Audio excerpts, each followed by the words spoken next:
자, 오늘은 요한복음 20장 19절 말씀을 통해서 부활하신 예수님이 주신 첫 선물 평강이라는 제목으로 우리 같이 말씀을 나누도록 하겠습니다.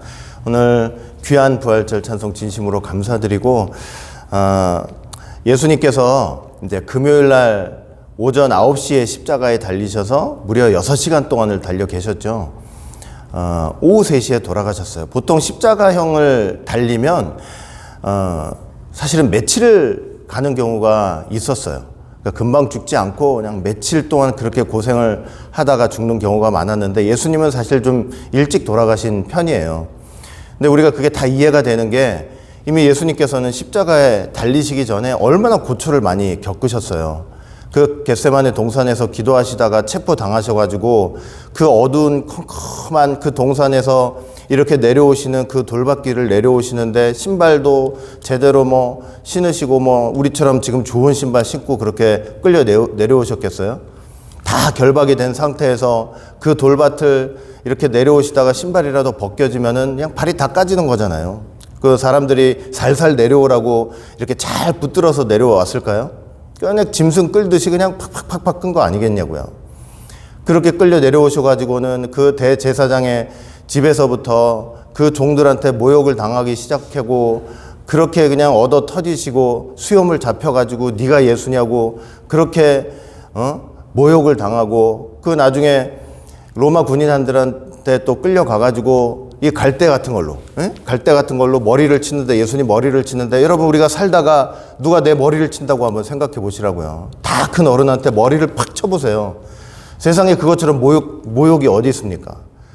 근데 하나님이신 그분이 이 땅에 오셔가지고 참 벌레만도 짐승만도 못한 인간들한테 이 갈대 가지고 머리를 치는데 한 대만 치는 게 아니에요. 그냥 치고 또 치고 또 치고 또 치고 수건 이렇게 얼굴에다 뒤집어서 씌우고 나가지고 그냥 손으로 얼굴을 두들겨 패는 거예요. 그냥 빗방망이를 돌리고 그래가지고 그렇게 치면서 누가 쳤는지 네가 선지자니까 한번 선지자 노릇 해보라고 그러면서 치고 나서 누가 쳤는지 맞춰보라고 그러고 그 채찍질 하는데 내주는데 얼마나 고통스러웠습니까? 그냥 그 등을 치시고 등 다치고 나니까 앞에 하여튼 벌써 예수님은 십자가에 돌아가시기 전에 반죽음이 된 상태에서 달리셨기 때문에 그 일찍 돌아가실 수밖에 없는 거예요.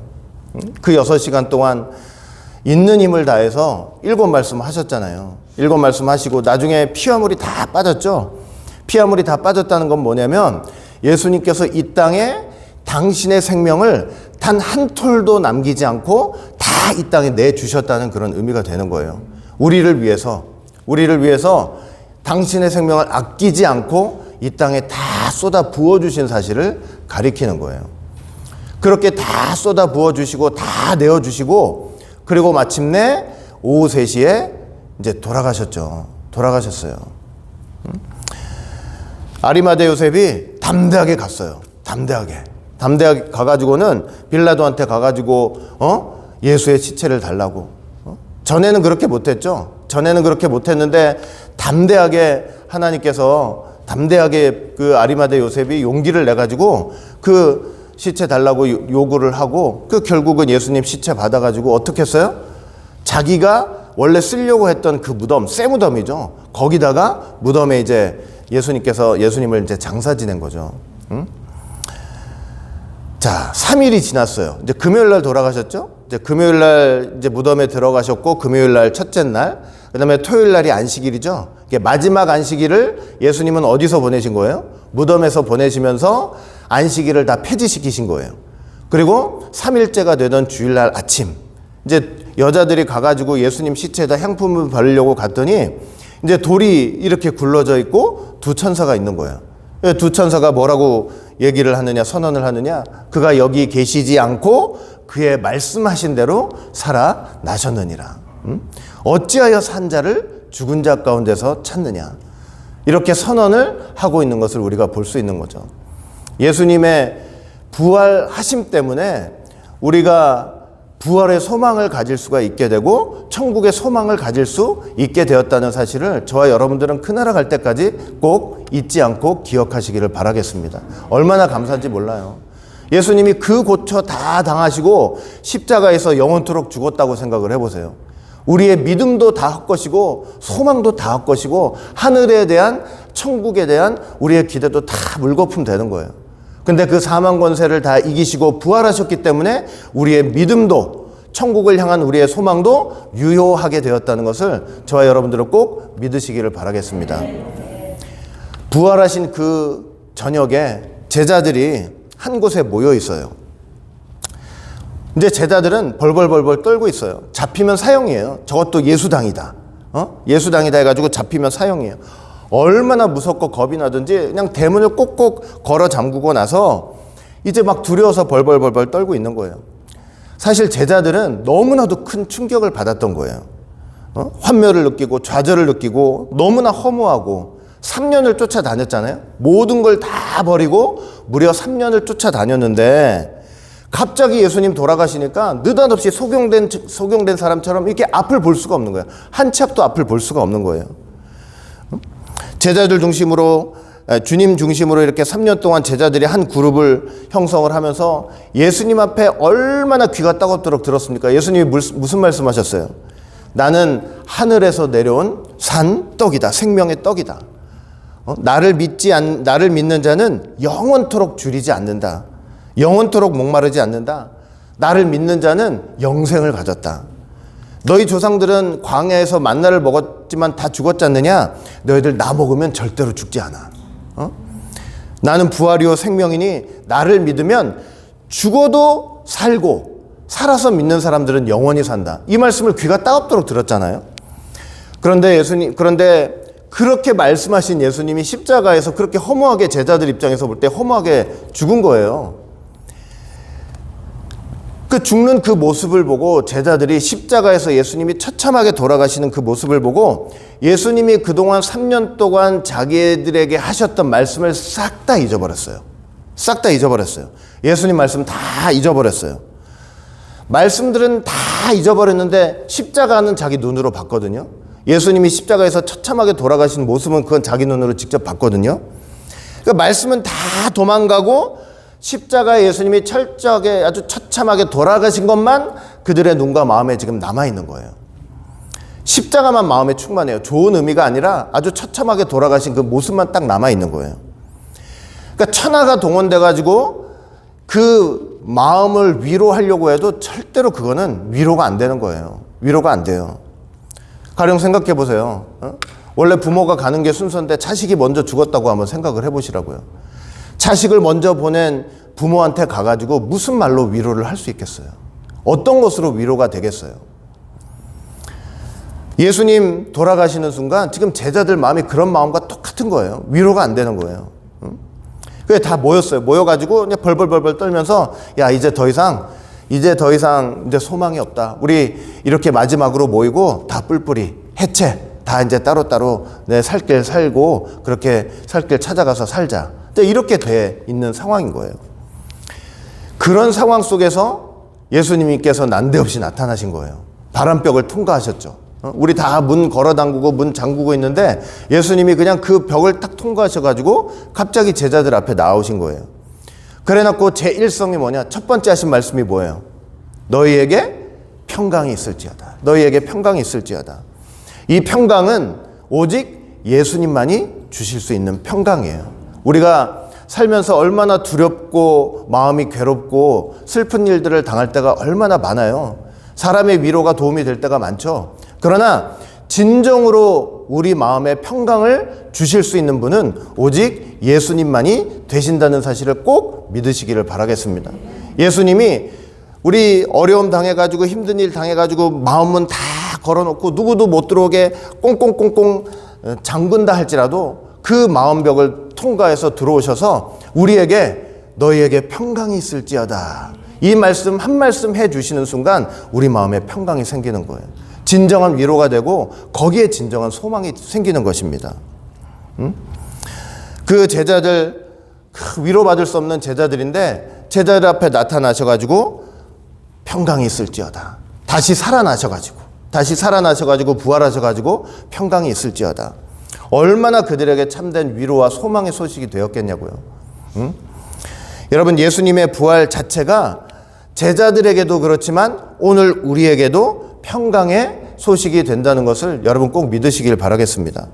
예수님이 십자가에서 돌아가셨다, 실컷 두들겨 맞다가 돌아가셨다 이러고 끝났으면 온 인류는 그 사실 앞에 그냥 절망하고 벌벌벌벌 떨 수밖에 없었을 거예요. 두려움에 떨 수밖에 없었을 거예요. 소망이 없잖아요. 그런데 다시 부활하셔가지고 나타나셔 평강을 주신다고 할 때 거기에 진정한 소망이 생기는 거예요. 얼마나 감사하고 기쁜 일입니까? 여러분, 인류에게 정말 수건이 있다면 평강이에요. 평강이에요. 여러분들이 그거 사시면서 더 느끼지 않으세요? 모든 개인과 직장과 사업과 모든 이 삶의 터전 속에서 제일 사실 한번 생각해 보면 제일 필요한 게 뭐냐면 평강이에요. 마음의 평안이에요. 마음의 평안. 응? 가와만사성. 그러니까 집안이 평안해야만 밖에 나가서 일이 다 잘 된다고 얘기들 하잖아요. 평강이 있어야만 마음에 즐거움이 생기고 만사가 형통하는 길이 생기는 거예요. 여러분, 혹시 일을 하다가 좀 틀어지는 한이 있더라도 마음에 평강이 있는 사람은 대번에 짜증내지 않아요. 누가 톡 건드리면 그냥 화가 팍 치밀어 오는 그런 사람들이 되지 않아요. 평강이 있는 사람은 그런 어떤 어려움 상황이 와도 그냥 순간 대번에 짜증내고 누구 욕하고 막 사납게 뭐 이렇게 하지 않고 침착하게 그 일을 바라보면서 들여다보면서 하나하나 일을 풀어나갈 수 있는 거예요. 마음에 평안이 있는 사람들이 그렇게 할 수 있어요. 여러분, 마음이 잔잔해야 돼요. 마음이 잔잔해야 돼요. 뭐 호숫가, 바람 불지 않는 호숫가 얼마나 잔잔해요. 그런 호숫가처럼 마음이 잔잔해야 돼요. 예수님께서 마지막 때 세상이 어떤 세상이라고 말씀을 하셨냐면 누가복음 21장 25절 보니까 1월 성신에는 징조가 있겠고 땅에서는 민족들이 바다와 파도의 우는 소리를 인하여 혼란 중에 곤고하리라 이런 말씀을 하셨어요. 자, 땅에서는 민족들이 많은 나라들이 많은 백성들이 바다와 파도의 우는 소리 때문에 혼란 중에 마음이 곤고하리라 그래요. 마음이 싱숭생숭해진대요. 여러분, 그러면 마지막 때 저 진짜 바다에서 파도가 막 치는 그 소리를 들으면서 사람들 마음이 싱숭생숭해지겠어요? 그런 말이 아니잖아요. 마지막 때 세상에 저 바다와 파도의 우는 소리와 같은 너무나 세상에 많은 소리들이 있다는 거예요. 이런 소리, 저런 소리, 이런 일, 저런 일. 그런 것 때문에 사람들 마음이 침착성을 잃고 평강을 다 잃어버리고 싱숭생숭해지고 마음이 공고해지는 일이 있다고 말씀을 하고 있는 거예요. 마지막 때 사단이 정말 하고자 하는 일이 뭐냐면 성도 마음 가운데 있는 평강을 빼앗아 가는 일을 하게 될 거예요. 성도 마음에 있는 평강. 성도 마음에 있는 평강은 누가 주신 평강이에요? 예수님이 주신, 부활하신 예수님이 주신 평강인데 마지막 때 사단은 뭘 하냐면 그 성도 마음에 있는 평강, 편안한 마음을 다 빼앗으려고 하는 거예요. 어떻게 해요? 바다와 파도의 그 우는 소리, 거친 소리, 사람들을 절망시키고 낭망시키는 소리, 믿음에서 떠나가게 하는 소리, 이런 것들로 평강을 빼앗아 가려고 하는 게 바로 사단의 역사예요. 평강을 잃어버리잖아요. 마음의 편안함을 잊어버리면은 뭐 개인이고 직장이고 사업이고 교회고 뭐든지 간에 안전성이 없어지고 견고한 게 다 무너져요. 견고한 게 다 무너져요. 여러분, 예수님 죽고 나서 유대인들 때문에 마음이 막 벌벌벌 떨고 있는 이 제자들 있잖아요. 평강을 다 잊어버렸잖아요. 평강을 다 잊어버렸어요. 그 마음이 얼마나 허무하고 허탈한지 몰라요. 얼마나 허무하고 허탈한, 평강 잊어버린 마음이. 응? 후회. 평강을 잊어버리고 나니까 제일 먼저 드는 생각이 뭐냐면 후회인 거예요. 후회. 내가 주님 따라다닌 거 후회가 되는 거예요. 후회가 돼. 이럴 줄 알았으면 내가 3년 동안 주님 다닐 게 아니고 그냥 집에서 돈이나 벌 거. 그렇게 벌었으면 내 아내와 자식들한테 대우나 받았을 텐데. 하나님 나라 이루어진다고 집안도 돌보지 않고 예수님 따라다니면서 얼마나 집안이 형편없게 돼요. 애는 애대로 아빠 무시하고 아내는 남편 구실 못한다고 누가 존대를 하겠습니까? 차후 대책이 있느냐 제자들한테. 아무리 머리 굴려도 답이 안 나오죠. 동네 사람 보기도 그렇고 갈릴리 비롯해가지고 유대 전체 예수님 3년 동안 쫓아다니면서 큰 소리 빵빵빵빵 쳤잖아요. 하나님 나라가 온다고. 무슨 낯짝으로 동네 사람 대하고 나라 백성들 대하냐고. 가족들은 어떻게 보냐고. 그걸 다 떠나서라도 나 이거 잡히면 어떡하지. 그 두려움과 공포. 더 이상 여기 머무를 수 없겠다. 이제 도망가야 되겠다. 사람들이 그냥 너희 놈들 말이야 예수님 쫓아다니면서 그냥 하나님 나라가 당장 임할 것처럼 그 난리를 치더니 꼴 좋다. 니네 선생 모시던 그 선생 그거 다 가짜 아니냐고. 예수님한테 그 병 고쳤던 사람들, 기적을 다 체험했던 사람들, 그 오병이어 때문에 떡 먹었던 사람들, 누구 하나 예수님 편에 서가지고 예수님 변해준 사람이 어디 있어요? 십자가에 달리는 거 보면서 죄 있는 사람이었구나. 손가락질 다 하기 바쁘지. 그 제자들도 이제 그런 것 때문에 근심이 돼서 이제 흩어지자. 그런 마음으로 지금 모여 있는 거예요. 그런 가운데 예수님이 나타나신 거였죠. 나타나셨는데 사실은 제자들이요. 이렇게 예수님 나타나시기 전에 예수님 부활하셨다는 소식을 얼핏 들은 거예요. 얼핏 들었는데 그 듣는 순간 무슨 뚱딴지 같은 소리 하느냐고 마음에 담아두지도 않았거든요. 귀에 두지도 않고. 여러분 평강을 잃어버린 사람들은요. 제가 아까도 말씀드렸지만 마음의 편안함을 잊어버리는 사람들, 마음의 평강을 잃어버린 사람들은 절대로 하나님 말씀이 기억나지 않아요. 여러분 어려움 닥쳐보세요. 10년, 20년, 30년 신앙생활해도 나한테 어려움이 와요. 마음에 근심이 오고 걱정이 오면 말씀이 기억이 나요, 안 나요? 평강 잃어버리는 순간 하나님 말씀도 싹 잊어버리는 거예요. 싹 잊어버려요. 사람들이 뭐라고 해도 목사가 가서 뭐라고 해도 옆에 집사님, 권사님이 가서 뭘 군면을 하고 말씀으로 충고를 해도 그거 마음의 평강 잃어버리면 하나도 귀에 들어오지 않은 거예요. 하나도 생각나지 않아요. 그런 상태에서 주님을 맞이하게 됐으니 얼마나 제자들이 깜짝 놀랐겠습니까? 근데 그 예수님을 딱 보니까 예전과 달라요. 예전과 다른 모습이에요. 예전과 다른 모습. 그 잘못 보는 게 아닌가, 뭐 유령 같은 게 아닌가, 영이 아닌가. 그랬더니 예수님이 아까도 여러분 보셨지만 예수님이 뭐라 그러셔요? 영은 뼈도 없고 살도 없지만 나는 뼈와 살이 다 있다 이렇게 말씀하셨잖아요. 그 예수님의 부활은 절대 영적인 부활만이 아니고 영육간의 부활이라는 사실. 이것도 지금 말씀을 하고 있는 것이죠. 그러니까 우리 기독교는 절대로 영적인 부활로 끝나는 것이 아니고 우리 육의 부활의 소망이 있다는 걸 여러분 절대로 잊으시면 안 되는 거예요. 절대로 잊으시면 안 돼요.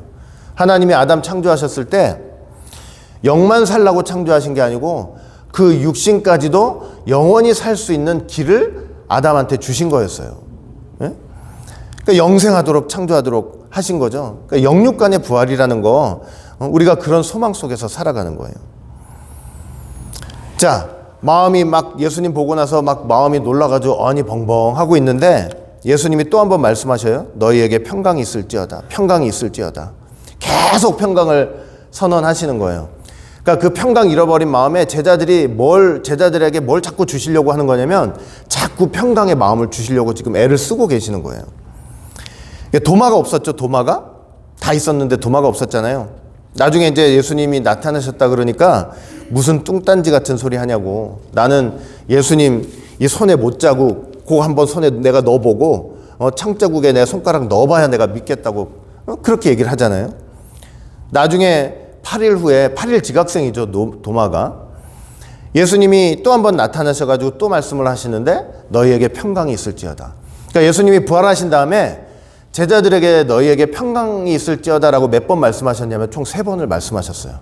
어떻게든 평강을 찾아주시려고. 그냥 불안한 그 제자들의 마음을 예수님이 너무 잘 알고 계시니까 자꾸 평강을 선포해 주시고 선언을 해 주시는 거예요. 그러면서 도마한테 그거 다 만져보라고.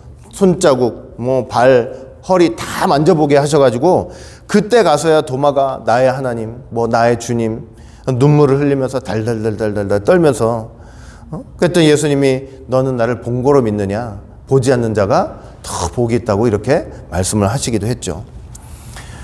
여러분 제가 충격적인 얘기 하나 해드릴까요? 제자들이 이렇게 3번이나 예수님 나타나셔가지고 평강이 있을지어다 평강이 있을지어다 살아나신 예수님의 모습을 보이면서 마음의 평강을 찾아주시려고 했는데 이걸 다 보고도 제자들은 어떻게 했느냐면 그냥 그 길로 다 흩어져 버렸어요. 흩어져 버렸어요. 여러분, 마음의 평안을 잃어버린 사람들에게 평강을 찾아준다는 게 얼마나 힘들고 어려운 일인지를 잘 보여주고 있는 거예요. 베드로가 그렇게 보고도 베드로가 솔선수범해가지고 난 고향에 내려가겠다 그랬더니 7명이 다 제자들도 합세해가지고 다 고향에 내려가 버렸어요. 다 내려가 버렸어요. 그래가지고 디바랴 바닷가에서 그 고기 잡고 있는 거 한번 그 모습을 한번 상상해 보시라고요. 응?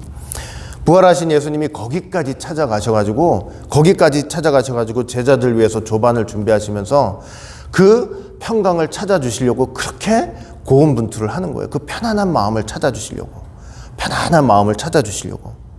응? 제자들이 사실은 너무나 허탈했죠. 응? 왜냐면 예수님이 그렇게 잡히시고 매 맞고 십자가에 달리시는 과정 속에서 제자들은 뭘 상상을 했냐면 그동안 예수님 듣고 본 모습이 있잖아요. 그 예수님이 내가 하나님의 아들이다. 너희들이 까불어? 내가 기사와 능력과 권세를 발휘해가지고 내가 너희들 한 번에 다 제어할 수 있다. 이런 모습을 제자들은 상상을 하고 있었던 거예요. 예? 그러니까 종료주일날 그렇게 갈 때 사람들이 환영받을 때 그냥 마음이 들썩들썩 해가지고 야, 사람들이 예수님 이렇게 환영하는 거 보니까 예수님 임금 세울 것 같다. 나는 거기에서 한 자리 해야 되겠다. 이런 생각으로 들어가고 있는 거예요.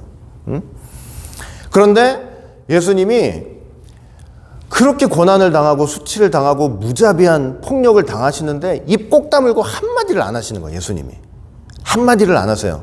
이사야 선지자 예언 그대로죠. 이사야 53장 7절 보니까 그가 곤욕을 당하여 괴로울 때에도 그 입을 열지 아니하였으며 마치 도수장으로 끌려가는 어린 양과 털 깎는 자 앞에 잠잠한 양같이 그 입을 열지 아니하였도다. 그렇게 고초를 당하시는데도 그 십자가의 길이 당신이 가야 될 길이라는 것을 아셨기 때문에 한마디도 안 하시고 입을 꼭 다물고 예수님이 자기한테 그렇게 모욕 주고 폭력을 휘두르는 그 인간들한테 아무것도 못 하실 분이 아니잖아요. 자기를 텅텅 비우시고 십자가를 지라는 아버지의 뜻만 꽉꽉꽉꽉 채워가지고 절대로 남들이 때릴 때 뺨따기 때릴 때 얼굴 한번 돌려서 안 맞으려고 피하신 적이 없어요. 다 맞아야 돼요. 다 맞아야 돼. 인간들이 폭력적으로 나오고 고통 주고 모욕 주고 수치 주는 거 예수님 다 맞으셔야 돼. 우리가 맞아야 될 것이기 때문에 예수님이 하나도 놓치시면 안 되는 거예요. 다 맞으셔야 돼요. 고통 다 당하셔야 돼요. 채찍 때릴 때마다 그거 하나도 피하시면 안 돼요. 우리 걸 다 걸머지셨기 때문에 그래요. 한마디를 하지 않으셨어요. 한마디도 하지 않으셨어요. 다 당하셔야 되거든. 그리고 그렇게 귓방망이 맞을 때마다 채찍 한 대 한 대 맞을 때마다 제가 저번 주에 말씀드렸죠. 사람이 채찍을 맞고 누구한테 한 대 맞고 그러면은 나도 모르게 악소리가 나오잖아요. 악소리가 나오잖아요. 얼마나 아프겠어요. 그런데 예수님은 악소리가 안 나와요. 한 대 팍 치고 채찍질로 한 대 딱 맞을 때마다 악소리 대신 무슨 말씀을 하시느냐. 있는 힘을 다해서 진짜 모든 생명의 힘을 다 해가지고 무슨 말씀을 하시냐면 아버지 저희를 사하여 주옵소서. 자기 하는 것을 알지 못함이니이다. 악소리 대신 이 말씀을 되뇌이고 또 되뇌이고 또 되뇌이고 되뇌이시는 거예요. 그 말씀만 하고 있는 거예요. 제자들이 이해가 되냐고요. 그거 그렇게 무기력하게 당하시는 모습이 이해가 되냐고요. 제자들이. 지금 자기들의 죄를 걸머지고 저렇게 당하시는 모습이 영적으로 눈이 감겨 있는데 그게 어떻게 이해가 되겠냐고요. 그냥 얻어 터지는 걸로밖에 안 보이는 거예요. 예수님이. 무력하게. 내가 믿던 하나님의 아들이 아니구나. 결론이 이렇게 나는 거야. 에? 그러니까 제자들이 다 떠나는 거예요. 그러니까 다 떠나는 거예요. 만약에 예수님이 그 순간에 능력을 발휘하셔가지고 하늘에서 불이 떨어지게 하셔가지고 자기를 때리던 그 사람들을 쓸어버렸다고 생각해보세요. 제자들 절대 안 떠나요. 예수님을. 왜 떠나? 거기서 어떻게든 한 자리 하지. 다 도망갔어요. 배신하고 다 도망갔어요. 예수님은 제자들의 그런 마음 다 알고 계시는 거예요. 다 알고 계세요. 응? 십자가 사건 앞에 사실 제자들한테 여러 번 말씀하셨잖아요. 나 예루살렘 올라가면 이제 잡혀가지고 고난당한다. 십자가 당한다. 근데 하나도 그 말씀 기억하지 못해요. 마음에 평강이 있는데 어떻게 해요? 두려움이 있는 사람이 어떻게 말씀을 기억하냐고요. 그래서 여러분 계시록 20장부터 22장 보시면은 지옥 가는 명단 중에 하나가 뭐가 있는지 아세요? 지옥 가는 명단 중에 뭐가 있냐면 마음에 두려움이 있는 사람이에요. 마음의 평강을 잃고 두려움 있는 사람들이 지옥 명단에 있어요. 두려움 있는 사람들. 그냥 죽는 순간까지 마음의 두려움이 벗어지지 않아요. 예수님이 오셔서 그 두려움을 빼주시고 평강을 주시려고 하는데도 너 내 손만 잡아. 나만 믿어. 나만 바라봐. 이러면서 함께 해주겠다고 그렇게 평강을 주시려고 하는데도 그 두려운 마음을 이기지 못하고 그 두려운 마음으로 사는 거예요. 주님 앞에 갈 때까지. 그 지옥 명단에 있다니까요. 그 다 잊어버렸어요. 두려운 마음에 말씀 다 잊어버리고 마음의 허탈감, 허무감. 근데 예수님이 그거 다 이해하세요. 그런 마음 가질 수 있는 거 다 이해하시는 거예요. 천상천하 아버지와 아들만 아는 그 십자가의 비밀, 그들이 모른다고 막 서운해하지 않으셨어요. 니들이 3년을 나를 쫓아다녔는데 감히 십자가 앞에서 나를 배신하고 다 도망을 가? 막 배신의 치를 떨거나 다 알려줬는데 너희들이 도망가? 나 이제부터 너희들이랑 영원한 결별이다? 절대로 예수님은 그런 얘기 안 하시는 거예요. 왜? 그 두려움을 다 이해하고 계시기, 평강을 뺏긴 마음을 다 이해하고 계시기 때문에. 사람 같으면 결별이기 때문에 예수님은 그런 게 없고 불쌍히 보시는 거예요. 그리고 부활하셔가지고 악착같이 그들을 찾아가셔가지고 마음의 편안함을 주시려고 그렇게 애를 쓰고 계시는 거예요. 여러분, 예수님께서 부활하셔가지고 우리에게 주신 첫 번째 선물이 뭐냐면 평강이에요. 평강. 두려워하지 말라는 거예요. 두려워하지 말래요. 근데 우리가 예수 믿는다고 하면서 얼마나 두려움 가운데 살 때가 얼마나 많아요. 예? 뭐 작은 문제 하나만 와도 마음에 두려움이 생겨가지고 정신 못 차리고 마음에 두려움이 와가지고 큰일이 생기면 제일 먼저 하는 일이 뭐예요? 예? 하나님 잊어버리고 교회 가는 게 지금 중요해? 말씀 듣는 게 중요해? 순서가 그렇게 돼버리는 거예요. 다 그렇잖아요.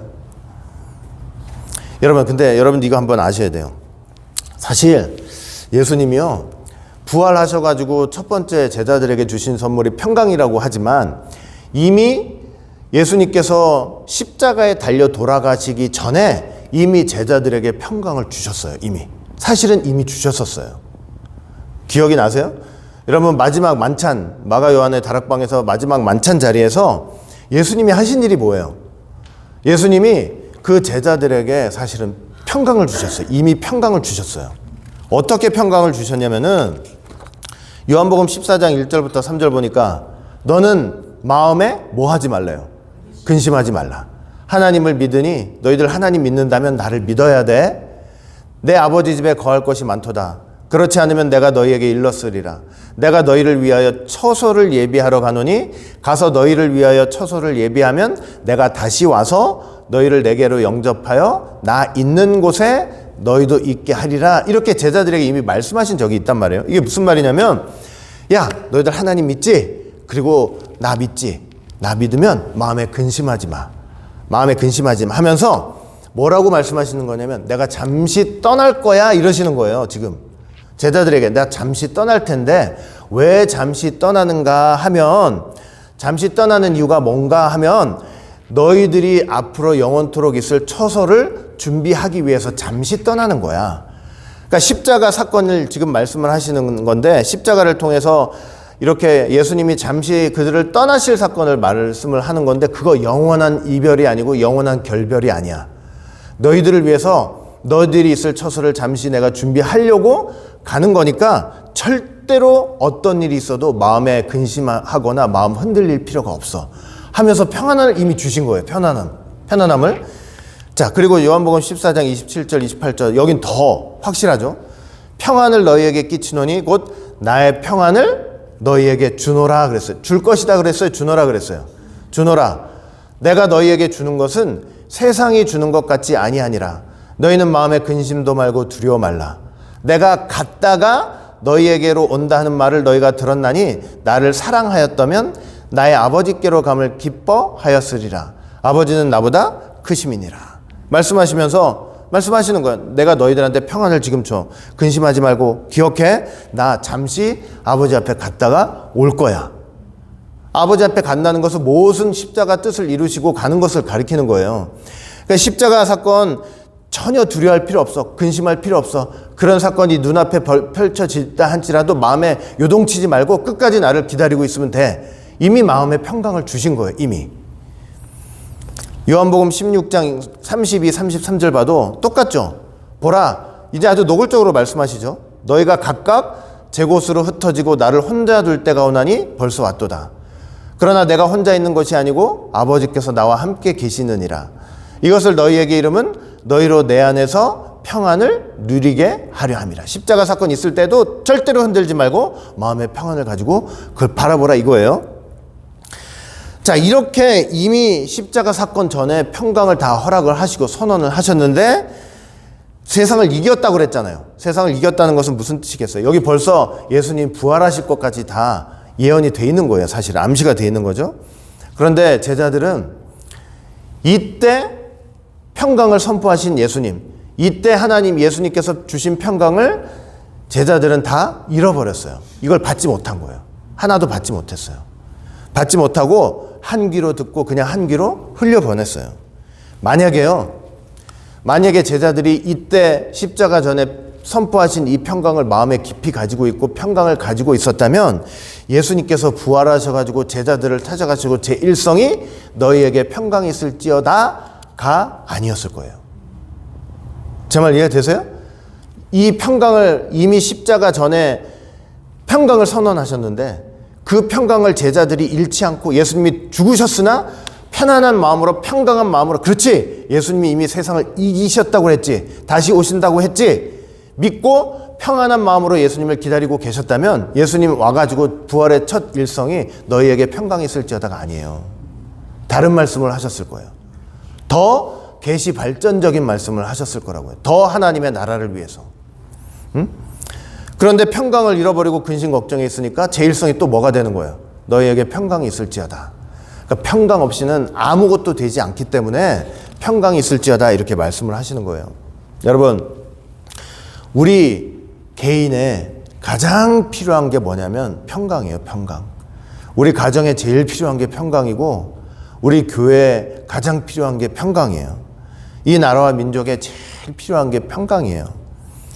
평강을 깨는 거는 마귀예요.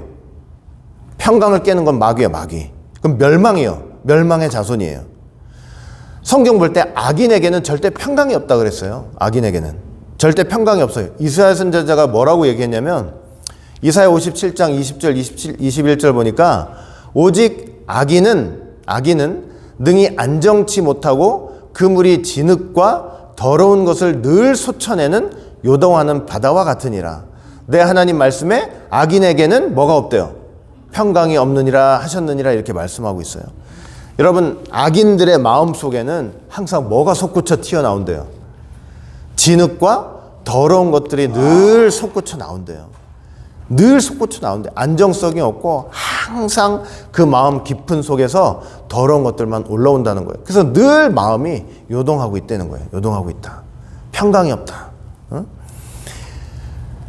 마귀는 뭐의 왕이냐면 불화의 왕이에요. 마귀는 불화의 왕이고 어떻게든 불화하게 만들고 깨트리게 만드는 게 바로 마귀예요. 마귀. 예수님은 평강의 왕, 마귀는 불화의 왕. 그래서 마귀가 역사하는 곳에는 항상 싸움이에요. 싸움. 늘 싸움이 있어요. 평강이 있는 가정, 평강이 있는 교회는 그렇지가 않아요. 진짜 평강이 있는 사람, 평강이 있는 가정, 평강이 있는 교회, 평강이 있는 가정에는요, 정말 자기 성깔 그 더러운 거 있잖아요. 내 성깔 더러운 거. 한번 누가 건드리면 내 속에서 한번 딱 건드렸는데 그 물에서 막 더러운 게 솟구쳐 오르듯이 저 마음 깊은 곳에서 더러운 게 다 솟구쳐 올라와가지고 누구를 콕콕 찔러가지고 반드시 분란을 일으키는 그런 일이 없는 거예요. 평강이 있는 사람들이라면. 정말 성격 더럽고 성깔 있는 거 내가 고치려고 애를 써요. 평강 있는 사람들은요. 말 한마디라도 정말 하나님 앞에서 평강이 있는 사람은 하나님이 주신 평강이 있는 사람은 정말 잘 살아보려고 정말 애를 쓰는 사람들이에요. 애를 쓰는 사람들.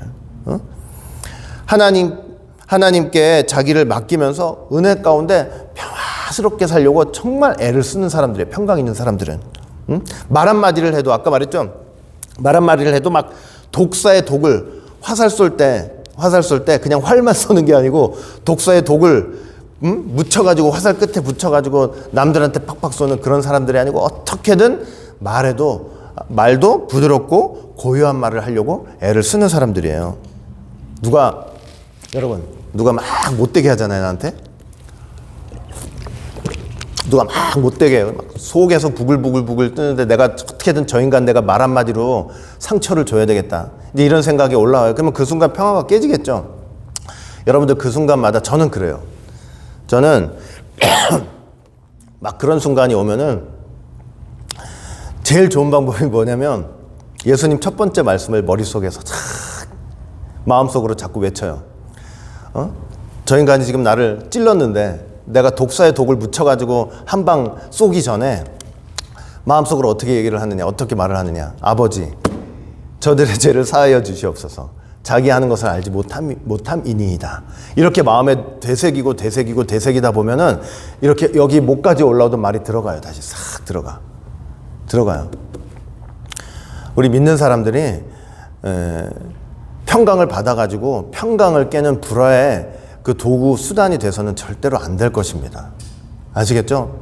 평안한 마음을 갖고 있으면 내 마음에서 사귀고 주님의 십자가 생각하면서 좋은 말로 대받아 쳐가지고 그 평화를 깨지 않는 게 정말 하나님 믿는 사람들의 삶이라고 저는 생각을 해요. 응? 잘 안 되지만 그렇게 노력하고 애쓰면서 사는 저희들이 다 되었으면 좋겠어요. 예수님 여러분 잘 믿어야 돼요. 진짜로 잘 믿어야 돼요. 날이 갈수록 제가 분명히 말씀드리는데 세상이 날이 가면 갈수록 평화가 없어질 거예요. 평안이 없어질 거예요. 전부 다 갈수록 어지럽고 복잡하고 다단하고 괴롭고 마음에 자꾸 고독함이 들고 혼돈이 오고 외로움이 오고 하나님 믿는데 그러니까 오죽했으면 로마서 보시면은 사도 바울이 뭐라 그래요? 마지막 때 하나님을 아는데 하나님을 믿는데 마음에 감사함이 없대요.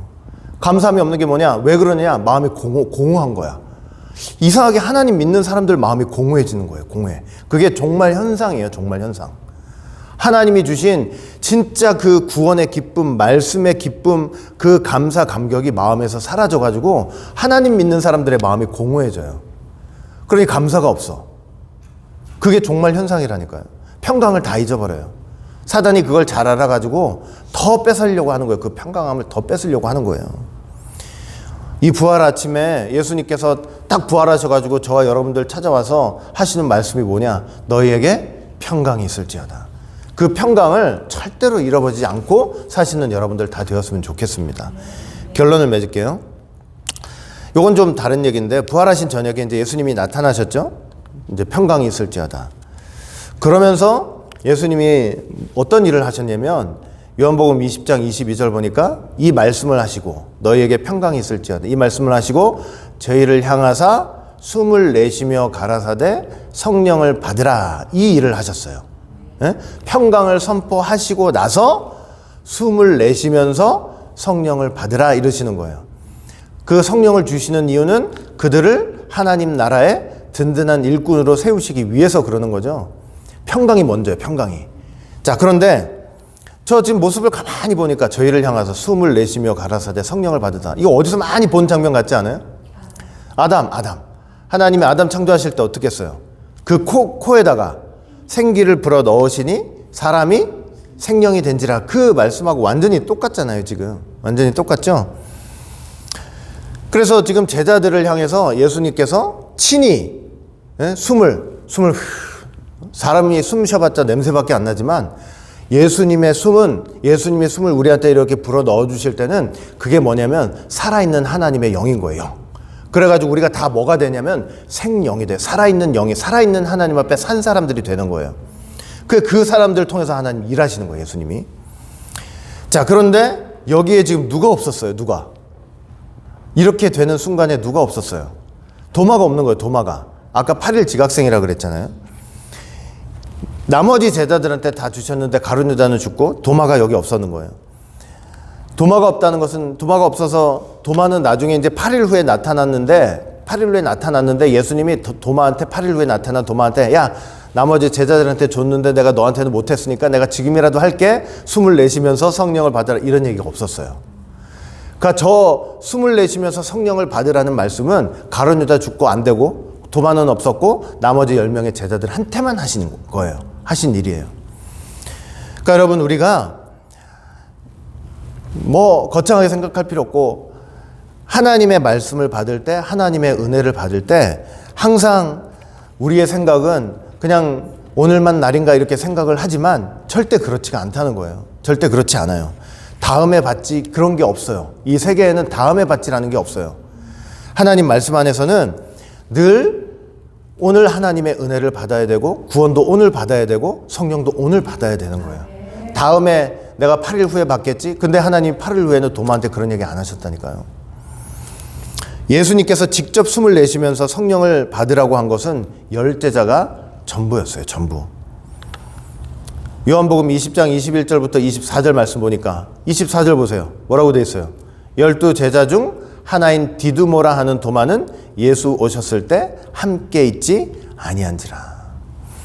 그러니까 우리는, 저와 여러분들은, 우리 오직 예수의 모든 성도들은 이렇게 도마 반열이 아니라 10제자들 반열에 서가지고 정말 오늘 주시는 말씀과 은혜 앞에 그 하나님의 귀한 은혜를 다 믿고 영접하고 또 주님이 주시는 그 평강 안에서 주신 사명 잘 감당하고 여러분들 가정이나 교회나 직장이나 사업체나 어디에서든지 간에 사람들은, 세상 사람들은 그냥 이 문제 전 문제 때문에 근심하고 걱정하고 그냥 어찌할 줄을 몰라 요동치며 살고 있을지 모르지만 여러분들 마음만큼은 이 부활하신 주님이 늘 여러분과 함께 계신다는 사실을 믿고 마음의 평강을 가지고, 뭘 가지고요?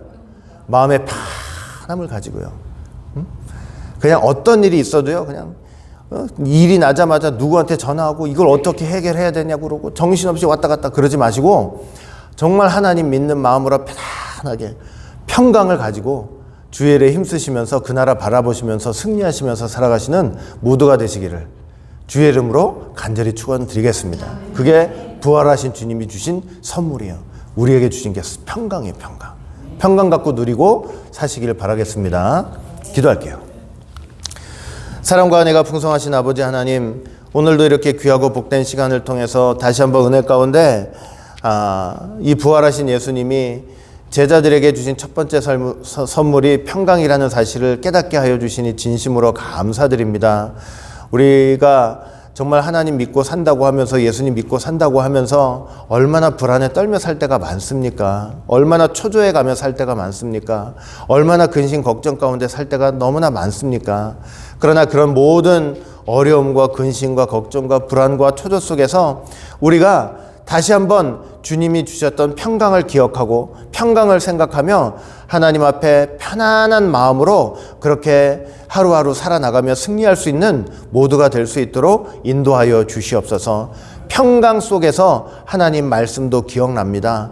평강 안에서 주신 사명도 감당할 수 있습니다.